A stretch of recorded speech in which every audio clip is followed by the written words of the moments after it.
বন্ধুরা, welcome to my channel Swagata's kitchen. আজকে আপনাদের সামনে যে রেসিপিটা নিয়ে হাজির হয়েছি সেটা হলো সাবুর বরফি। চলুন সাবুর বরফির জন্য কি কি নিয়েছি সেটা আগে একবার দেখিয়ে দিই।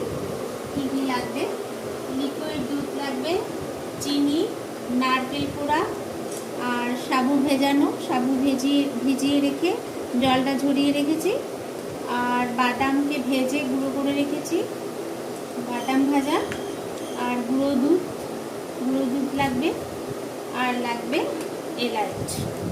চলুন আমি এরপরে এটা তৈরি করে দেখাই। আমি এক কাপ সাবু ভেজা নিয়েছি। আমি 2 কাপ দুধ দেব, লিকুইড দুধ।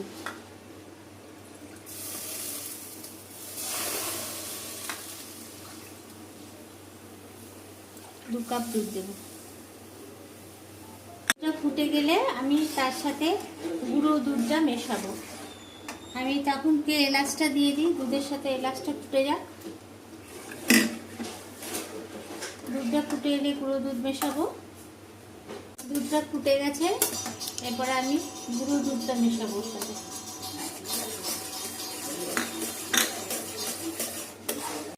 গুঁড়ো দুধটার সাথে লিকুইড দুধটা একদম পুরোপুরি মিশে গেছে। এরপরে আমি সাবু ভেজাটা দেব।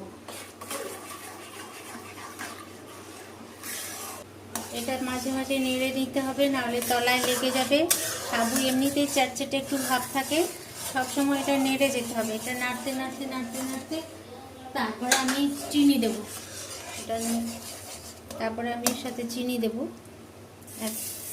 সব কিছু মেজারিং কাপের দিতে হবে সমান সমান, নাহলে হবে না।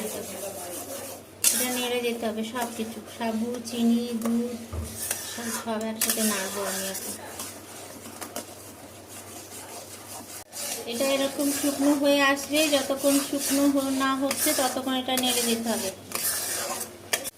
বন্ধুরা দেখুন, এটা এইভাবে এরকম চাপ চাপ হয়ে আসবে পুরো। এখন আমি এটা নামাবো। পুরো চাপ চাপ হয়ে গেছে। নামিয়ে এটা থালায় মেলে দেবেন। থালায় মিলে এভাবে ঠান্ডা করতে দেবেন। এভাবে থালায় মেলে দেবেন, এটা ঠান্ডা হবে। ঠান্ডা হয়ে যাওয়ার পরে আপনারা নারকেল কোড়া দিয়ে দেবেন। এভাবে নারকেল কোড়া,